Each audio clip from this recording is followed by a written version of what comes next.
Bienvenidos todos a una nueva sesión de estudio en Práctica Test.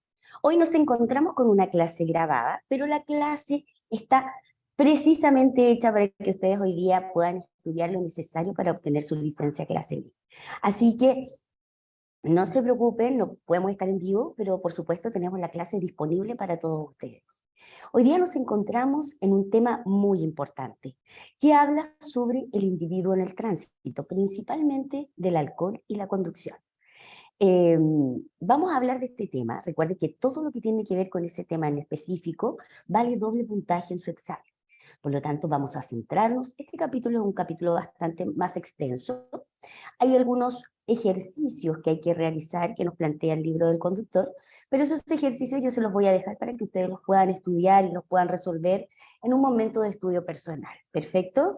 Vamos entonces nos encontramos aquí donde dice día jueves, sesión número 4, el individuo en el tránsito. Vamos a estudiar. Les recuerdo el método de estudio, realice muchos tests, lea el libro y participe de las clases. Si usted realiza este método, créanme que les va a ir súper bien en su examen práctico. Vamos a la clase. Fíjese acá. Aquí tenemos, por supuesto, como siempre les digo, aquí está disponible nuestra plataforma. La plataforma es practicatest.cl. En la plataforma tú vas a encontrar todos los recursos para que tú puedas estudiar. Nosotros estudiamos de donde dice temarios, presión encima, se va a temario B, presión encima, y aquí están todos los capítulos del libro del conductor. Les recuerdo que si ustedes se perdieron alguna clase o no participaron o recién están ingresando hoy día, en su cuenta Premium ustedes van a encontrar todas las otras clases grabadas. ¿Ok? Así para que se puedan poner al día y vamos juntos caminando en este proceso de estudio. Muy bien, yo voy aquí donde dice el individuo en el tránsito, presiono leer temario y aquí se despliega el tema que vamos a hablar. Ingreso como invitada y dice acá, el individuo en el tránsito. En este tema nos centraremos en la figura del conductor del vehículo al que la licencia B habilita a manejar. Trataremos aquellos factores que inciden negativamente en las capacidades del conductor y a qué multas y sanciones se enfrenta por la comisión de delitos al volante. Por último, identificaremos los efectos que, entre otros, produce la fatiga, la somnolencia, el estrés y el alcohol en el organismo del conductor. Muy bien.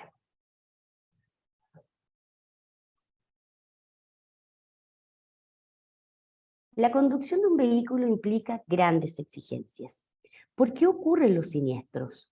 Comúnmente al conducir las personas olvidan sus limitaciones y capacidades humanas, aunque pueda sonar exagerado. Por esta razón es muy importante que usted esté consciente del actuar de las personas desde el inicio de su formación como conductor. Para ello, los conocimientos que se entregan aquí son fundamentales. Las estadísticas señalan que los conductores principiantes tienen 10 veces más siniestros que los experimentados. Al menos una vez en su vida, las personas se ven involucradas en algún siniestro con víctimas. Cuando hablamos de la palabra siniestro, les recuerdo que hablamos de la palabra accidente. Y no se asusten, esto solamente son estadísticas, no significa que todos nos veamos involucrados en un accidente en algún momento. ¿Ok? Por lo tanto, son estadísticas. Acá dice a lo menos los conductores principiantes tienen 10 veces más. A ver, aquí cada uno, por supuesto, si es un conductor prudente y sigue las normas del tránsito, no tendríamos por qué estar en estas estadísticas y tampoco significa que nos vaya a pasar a alguno de nosotros, ¿ok? Así que para que usted no se asuste con esta información. Acá hay un ejercicio que es el seguimiento a un conductor. Para visualizar este ejercicio yo se los voy a dejar disponible en nuestra página para que lo puedan realizar en un momento de estudio personal, para que lo hagan con calma, porque si nos detenemos en esto nos vamos a demorar mucho en llegar al tema principal que tiene que ver con el alcohol y la conducción.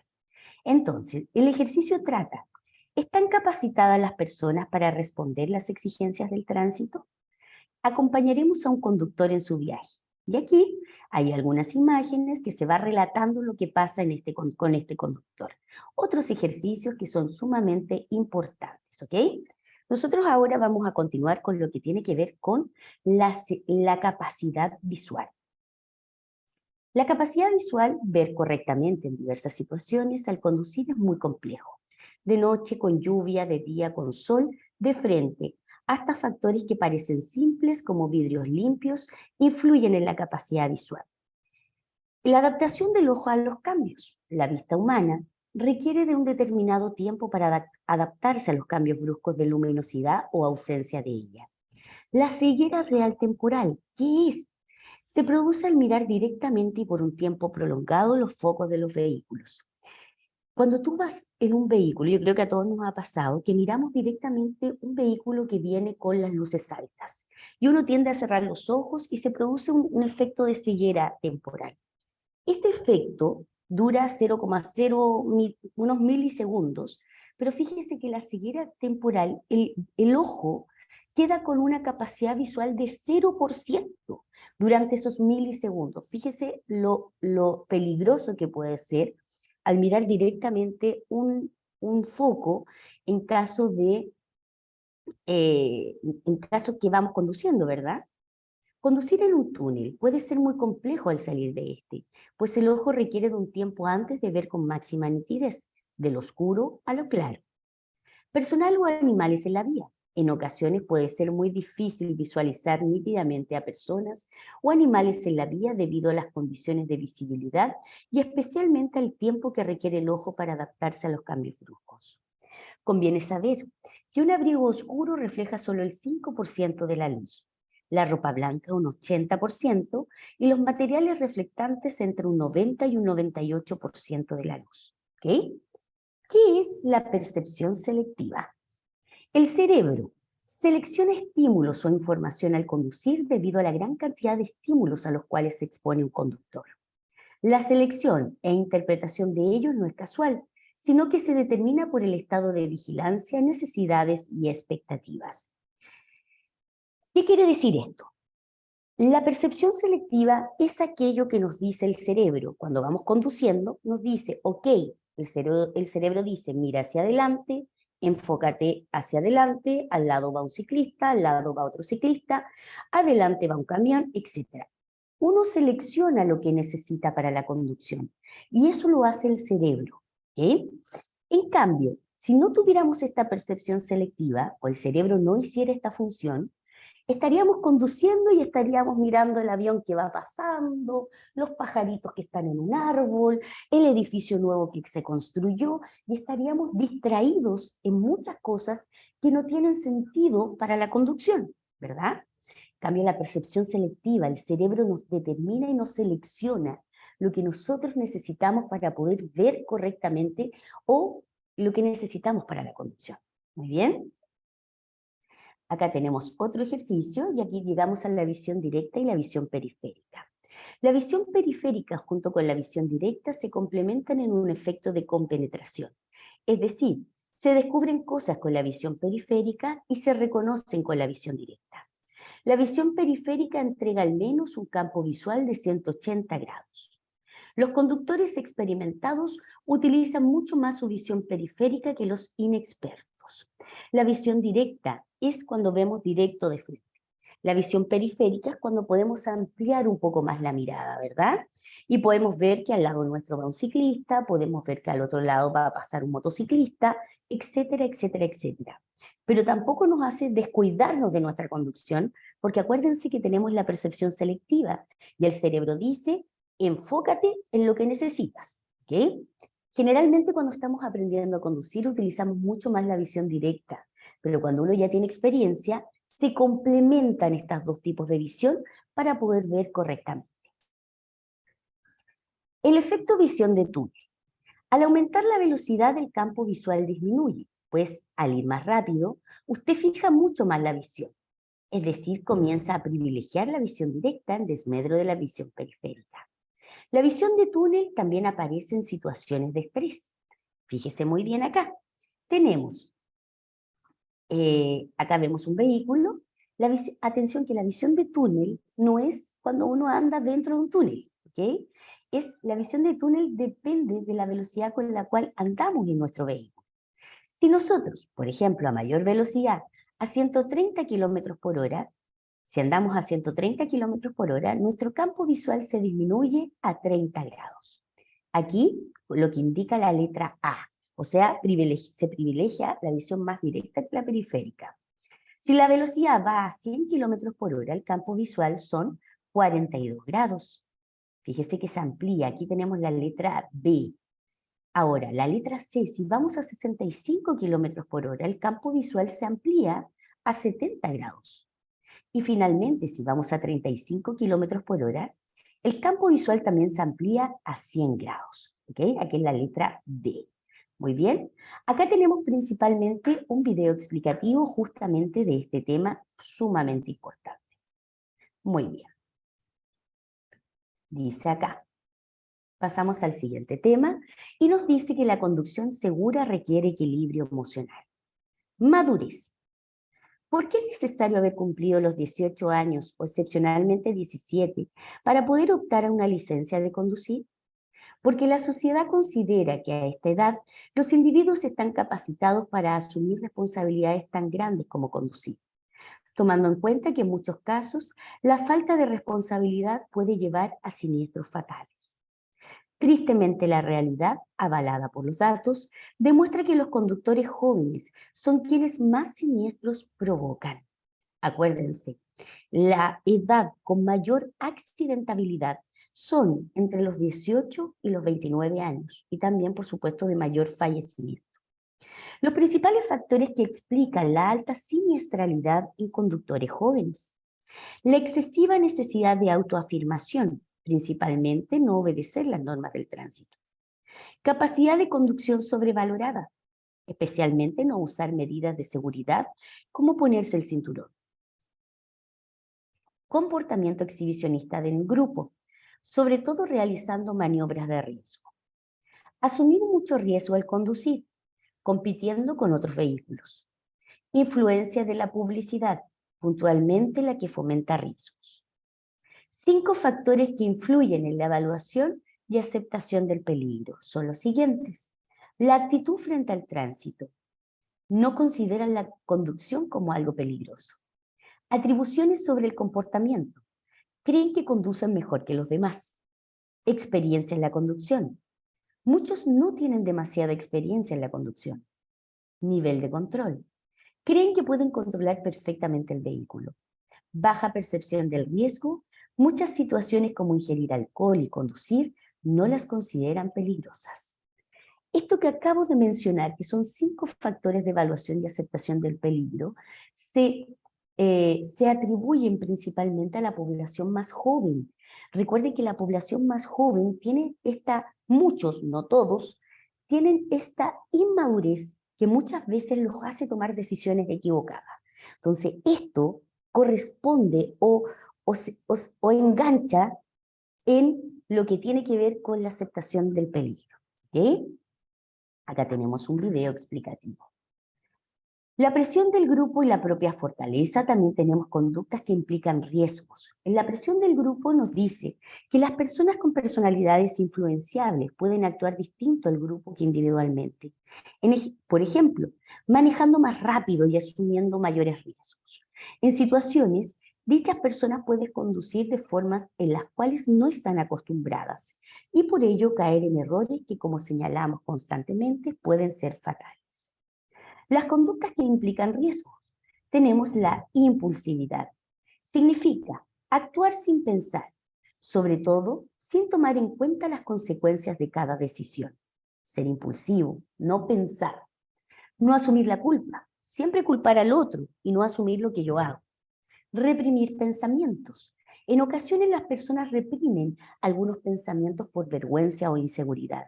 Cuando se trata de situaciones que no ponen en riesgo la vida de los demás, puede ser un tema simple, pero en la conducción es muy importante buscar objetividad y la realidad concreta, ¿verdad? Formación de reacción. Las personas inseguras pueden parecer inofensivas, sin embargo, las inseguridades pueden potenciar algunos sentimientos más que otros y por ello, en ocasiones, personas aparentemente inseguras pueden reaccionar de forma violenta o sin explicación aparente. Hacerse valer o validarse frente al resto. Una conducta propiamente adolescente, ¿verdad? Que necesita ser validado, necesita fortalecer su identidad. Y llegamos al final de eso y entramos en nuestro principal contenido de este tema, que tiene que ver con el alcohol y la conducción. Vamos a ver de qué se trata. Lo que señala la ley sobre tomar y manejar. En el 2012 se promulgó la ley Tolerancia Cero, que disminuyó los niveles de alcohol en la sangre permitidos para la conducción y la definición de conducción bajo la influencia del alcohol y en estado de ebriedad, además de aumentar las multas asociadas a dichas faltas. Atención, estos números usted se los tiene que aprender porque aparecen textual en el examen. ¿Qué significa ir bajo la influencia del alcohol? De 0,31 a 0,79 gramos por mil de alcohol en la sangre. ¿Qué significa estar en estado de ebriedad? 0,8 o más gramos por mil de alcohol en la sangre. Entonces, de 0,31 a 0,79 bajo influencia del alcohol y estado de ebriedad de 0,8 hacia arriba. Conducción bajo la influencia del alcohol es sancionada con multas y suspensión de licencia de conductor. Conducción en estado de ebriedad o bajo la influencia de sustancias estupefacientes o psicotrópicas se sanciona con multas, cancelación de licencia y presidio. Las sanciones aumentan en caso de reincidencia o si el conductor, además de haber bebido, participa en un siniestro en el que resulten daños o personas fallecidas o con lesiones. Fíjese acá, aquí tenemos lo que se llama la ley Tolerancia Cero. En nuestro país actúan dos leyes para sancionar el consumo de alcohol en la conducción. ¿Cuáles son las leyes? La ley Tolerancia Cero y la ley Emilia. La que vamos a ver ahora habla sobre la ley Tolerancia Cero. La ley Tolerancia Cero nos dice que si usted está de 0,31 a 0,79 bajo la influencia del alcohol y causa un accidente sin daño ni lesiones y es su primera vez, se suspende la licencia por 3 meses. Bajo lo mismo, pero usted causa lesiones gravísimas o muerte de una persona y es su primera vez, es su primera vez, se suspende la licencia de 3 a 5 años. Si usted está en estado de ebriedad y causa un accidente sin daño ni lesiones y es su primera vez, se suspende la licencia por 2 años. Estado de ebriedad, causa un accidente sin daño ni lesiones y es su segunda vez, se suspende la licencia por 5 años. 0,8, estado de ebriedad, causa un accidente sin daño ni lesión y es su tercera vez, se cancela la licencia. ¿Qué significa cancelar? Cancelar significa que la licencia se cancela por 12 años y solamente un juez puede revocar esa medida, ¿ok? Y usted va en estado de ebriedad, causa lesiones gravísimas o la muerte de alguien y es su primera vez, se inhabilita su licencia de conducir de por vida. Muy bien. Vámonos ahora a la ley Emilia, la segunda ley que actúa en la ley de alcoholes, ¿verdad? Fue promulgada el 2014 y sanciona con cárcel efectiva de al menos 1 año a los conductores que en estado de ebriedad generen lesiones gravísimas o la muerte de terceros. Tenemos entonces, la ley Tolerancia Cero lo que hace es sancionar con suspensión de licencia. La ley Emilia lo que hace es sancionar con penas de presidio. Pero ojo, la ley Emilia solamente actúa en estado de ebriedad. Fíjese aquí, de 0,8, solamente de 0,8 hacia arriba actúa la ley Emilia. Pero si yo voy bajo la influencia del alcohol, ¿actúa la ley Emilia? No, no actúa, solamente actúa la ley Tolerancia Cero, que es la suspensión de la licencia. Pero si yo voy en estado de ebriedad, actúan las dos leyes, la ley Tolerancia Cero y actúa la ley Emilia, no lo olviden. Acá tenemos las sanciones. Lo mismo que acabo de leer, aquí está en otro cuadro, ¿ok? Es lo mismo que acabamos de explicar. La ley Emilia estableció como delito 3 acciones que cometen las personas que cometen infracción. Lesionar gravemente o provocar la muerte de una persona conduciendo en estado de ebriedad. Negarse a realizar el alcotés o la alcoholemia. Fugarse del lugar del accidente.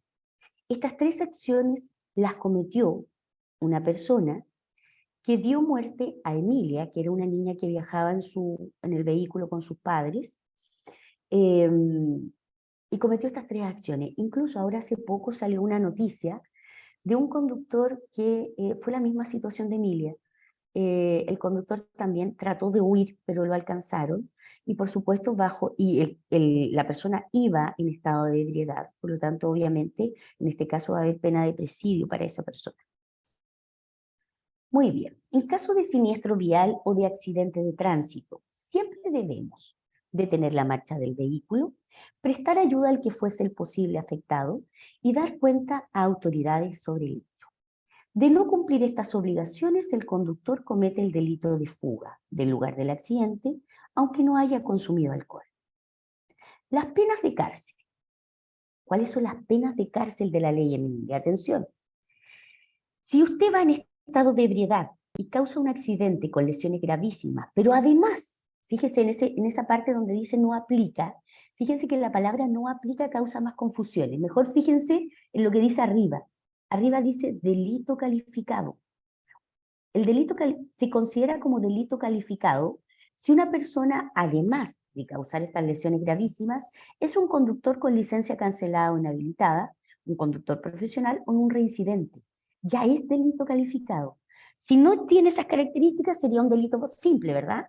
Entonces, en ese caso pasa a cárcel efectiva de al menos 1 año y las penas de cárcel son de 3 años y 1 día a 5 años.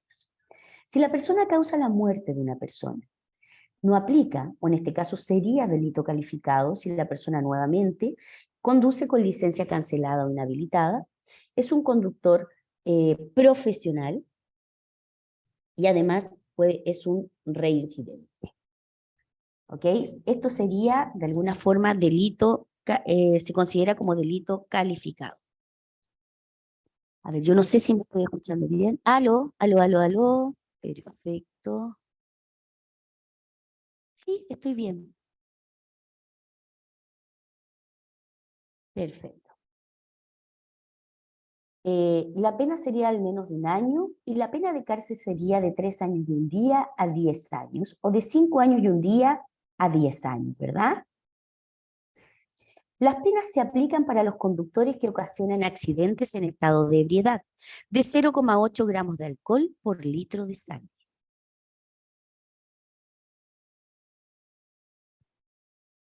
Cuando se ingiere alcohol aumentan las infracciones a las normas de tránsito por 2 motivos. Porque las capacidades se ven deterioradas o disminuidas, o porque se tiene un menor sentido de responsabilidad y de prudencia.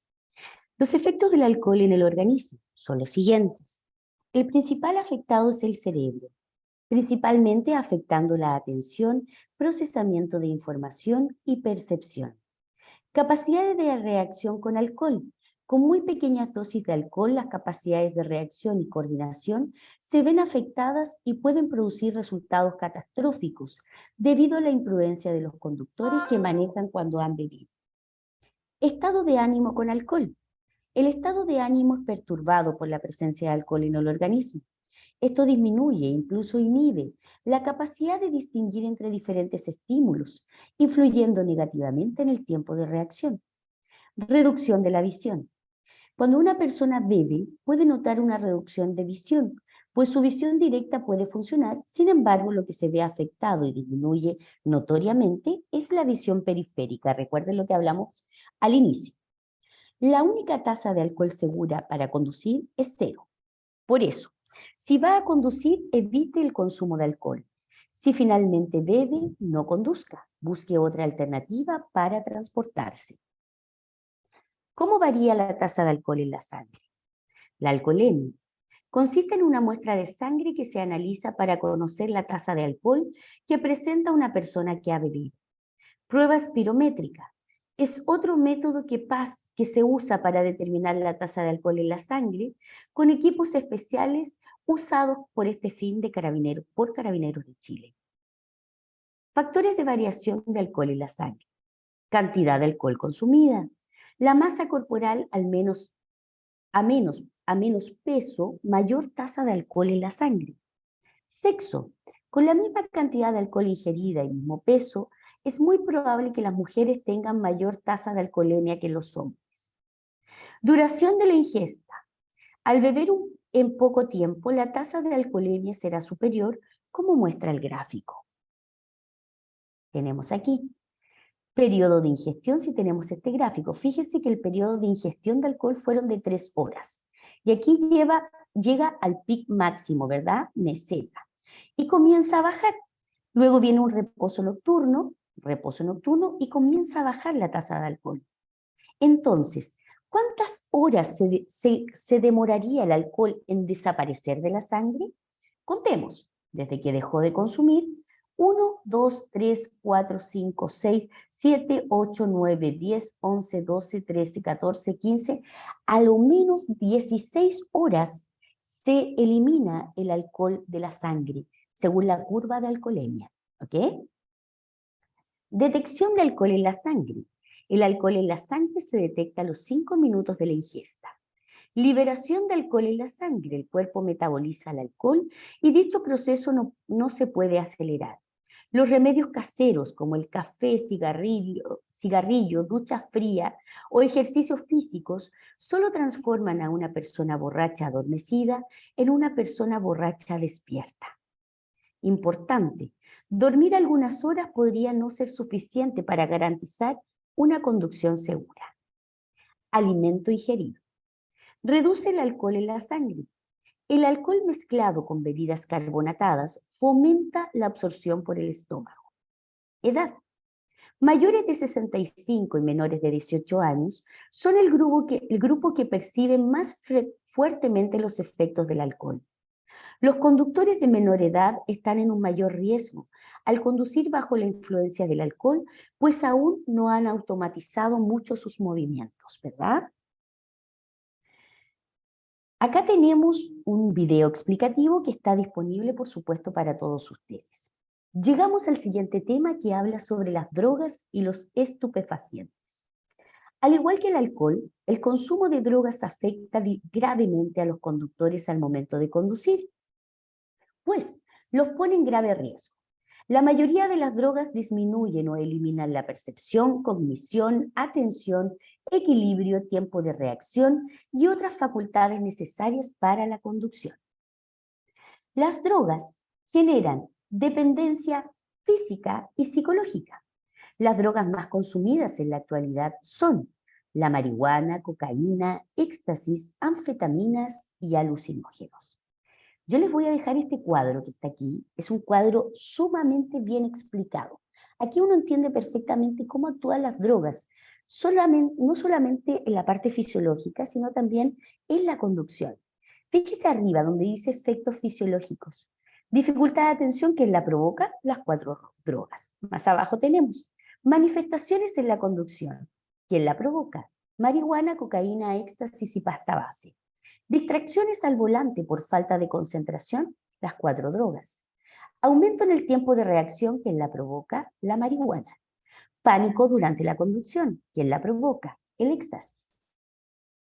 Alteración de la percepción del entorno, ¿quién la provoca? Las 4 drogas. Comportamiento más competitivo o agresivo con los demás conductores, ¿quién la provoca? Cocaína, éxtasis y pasta base.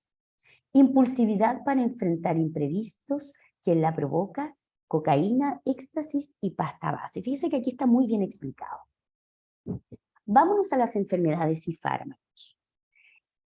¿Cuáles son los riesgos? Acá tenemos, perfecto. ¿Cuáles son las enfermedades que afectan la conducción? Estas se agrupan en 3 grupos, valga la redundancia, dice acá. Primero, se agrupan en enfermedades cardíacas, respiratorias y neurológicas o trastornos mentales.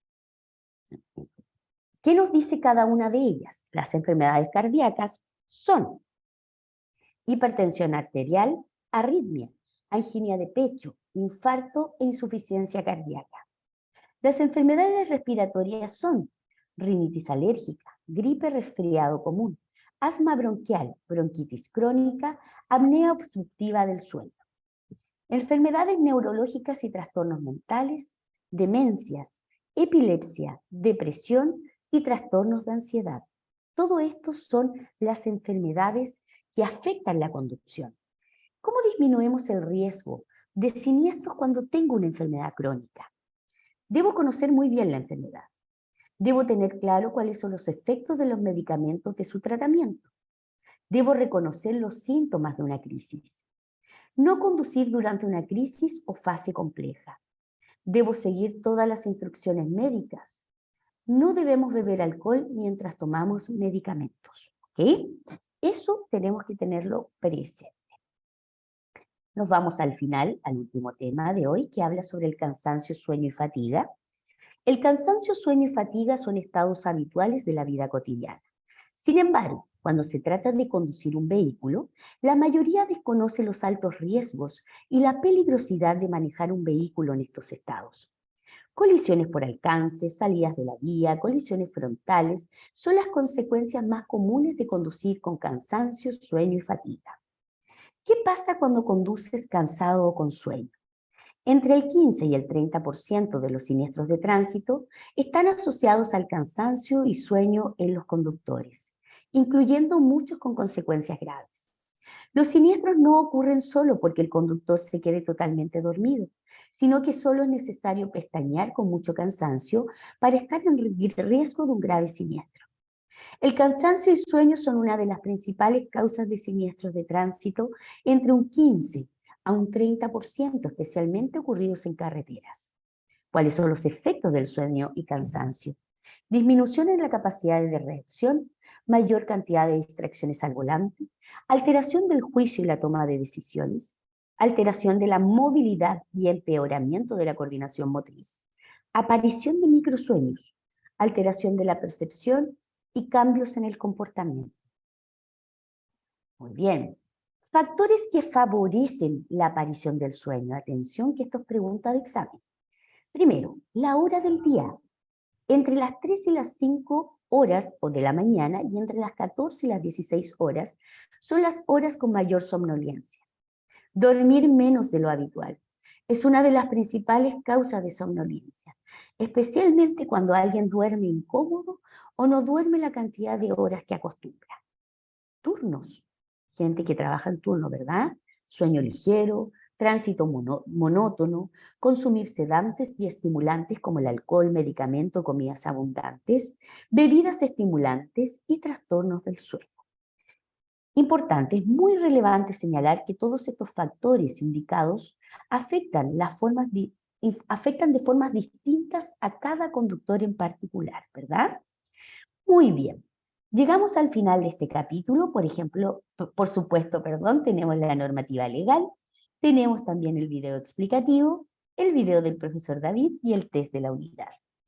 Aunque sea una clase grabada, no significa que no tengamos preguntas. Así que vamos a las preguntas de hoy. Ustedes, como no me pueden contestar por el chat hoy día, por supuesto, piensen. ¿Cuál es la respuesta correcta? Atención. Uno de los 5 factores que impiden que evaluemos el peligro al conducir es creer que los seguros costean todo accidente. B. Creer que los demás conducen mejor que nosotros. C. Creer que se conduce mejor que los demás. Impiden que evaluemos el peligro. Fíjense que esto tiene que ver con aquellas conductas que dijimos en la lectura que tienen que ver con la inmadurez en la conducción. Por lo tanto, creo que han leído muy bien. La respuesta correcta es la letra C, ¿ok? Que nos dice, existen 5 factores que influyen en la evaluación y aceptación del peligro que podrían explicar el comportamiento de los jóvenes que tienen con mayor tendencia a sufrir accidentes de tránsito. Actitud frente al tránsito, atribuciones sobre el comportamiento, experiencia en la conducción, nivel de control, baja percepción del riesgo. Con respecto al alcohol en la conducción. A. La capacidad de reacción de una persona se ve afectada con pequeñas concentraciones de alcohol en su organismo. B. La capacidad de interpretación y decisión del conductor experimentado no se ve afectada con solo 2 tragos de licor fuerte. C. Una buena taza de café acelera el proceso mediante el cual el organismo se libera del alcohol.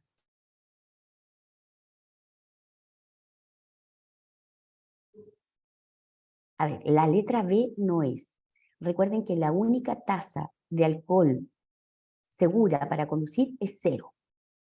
La taza de café acelera, no, el café no hace nada. Entonces, obviamente, la respuesta correcta sería la letra A.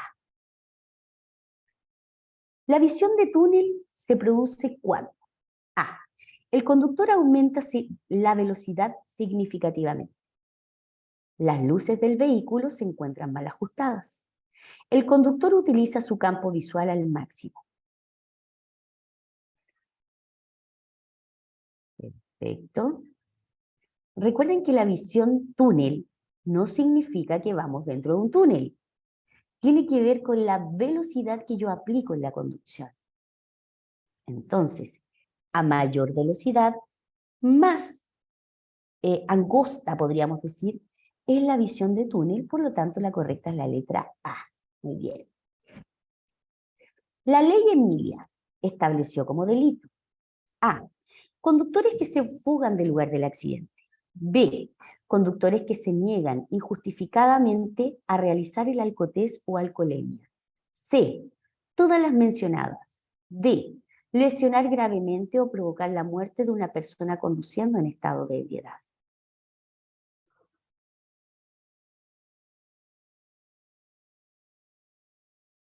Recuerde que la ley Emilia son 3 acciones que establece como delito. Y cuando hablamos de delito, hablamos de cárcel. ¿Ok? Entonces ustedes creo que están pensando lo mismo que yo, y claro que sí. Las 3 acciones corresponden a la ley Emilia. Diremos que un conductor estará bajo la influencia del alcohol cuando esté presente una concentración de A. Mayor a 0,31 o inferior a 0,8 gramos por mil de alcohol en la sangre. B. Inferior a 0,3 gramos por mil de alcohol en la sangre. C. Mayor a 0,8, inferior a 1,5 gramos por mil de alcohol en la sangre. Acuérdese de estos números. Conducir bajo la influencia del alcohol no es lo mismo que conducir en estado de ebriedad. ¿Ok? Piense muy bien. Ok. La respuesta correcta es la letra A. ¿Sí? Claro que sí. 0,31 a 0,8 puede ser también 0,79. ¿Ok?